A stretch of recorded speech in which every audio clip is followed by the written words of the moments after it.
For decades, the global language of business was governed by International Accounting Standards, or IAS. Today, it's superseded by International Financial Reporting Standards, or IFRS. Replacing accounting with financial reporting redefined the mission, moving from internal record-keeping to external communication. Accounting operated as a backward-looking discipline, tying value to acquisition cost. IFRS is a market-facing system, helping investors assess the timing and uncertainty of future cash flows. By identifying capital providers as the primary audience, the framework reorients financial statements to serve the specific informational needs of market-wide resource allocation. This shift creates a structural tension between two competing measurement logics, historical cost and fair value.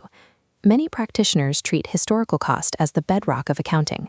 From this perspective, fair value appears as a complex, subjective exception to the rule of cost-based reporting. Viewing fair value as a mere technical workaround misinterprets the conceptual design of the standards. It assumes the framework still prioritizes static ledger preservation over economically current information. Fair value is the logical extension of the framework's objective. It provides a direct response to the demand for decision-useful information in volatile markets. To master modern reporting, professionals must reconsider the assumption that a verified past is always the most accurate representation of a firm's financial position. To understand the rise of fair value, we have to deconstruct static accounting logic, the ideology that dominated the profession for nearly a century. Static logic protected creditors, maintained nominal capital, and ensured net assets were never overstated. The completed transaction served as the ultimate anchor. Once a price was recorded on an invoice, it was locked in, ignoring fluctuating market sentiment. This regime relied on asymmetric prudence. Accountants recognized expected losses immediately, but deferred gains until final sale. Historical cost provided the mechanism for this defensive posture. By anchoring values to past outlays, it prevented management from recognizing unrealized wealth. In this regime, the balance sheet acted as a pessimistic vault. It successfully protected the firm's capital, but offered little utility for investors. This static model reached its limit during two major economic shifts: sustained inflation and financial innovation. This bar chart shows the impact of inflation. When replacement costs rise, the historical cost bar stays frozen.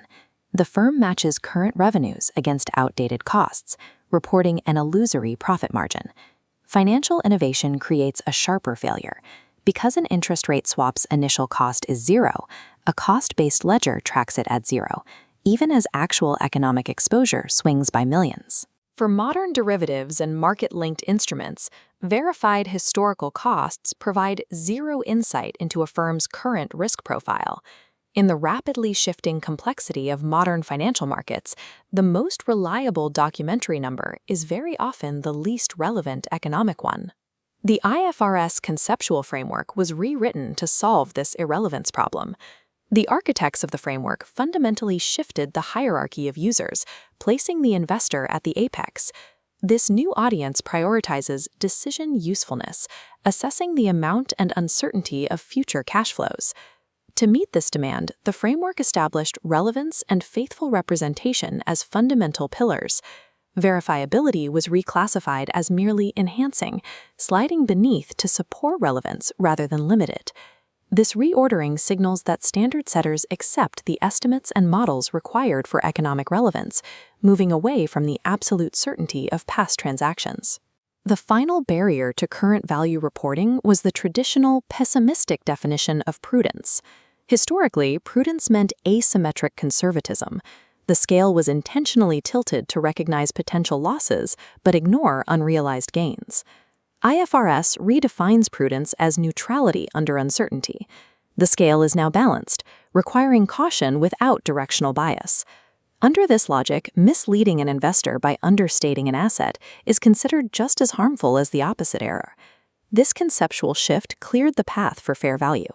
It allows market participant exit prices to enter the balance sheet, even when they create volatility, provided the representation is neutral and faithful. These concepts are codified in Chapter 6 of the framework, where historical cost officially lost its status as the exclusive measurement basis. Chapter 6 defines fair value as a market participant exit price. It is a measurement of what the market believes an item is worth today, independent of how the specific entity plans to use it. IFRS employs a mixed measurement system. It retains historical cost for operational assets like inventory and factory equipment, where matching past costs to current revenues remains informative. In these cases, cost-based margins help users predict future performance based on the consumption of physical resources. But for financial and market-sensitive assets, fair value dominates. In these areas, current market conditions provide the only meaningful representation of a firm's economic position. Measurement choice is now a functional decision, guided by which basis accurately reflects the specific way an asset contributes to future cash flows. This shift redefines how the balance sheet operates within a corporate report.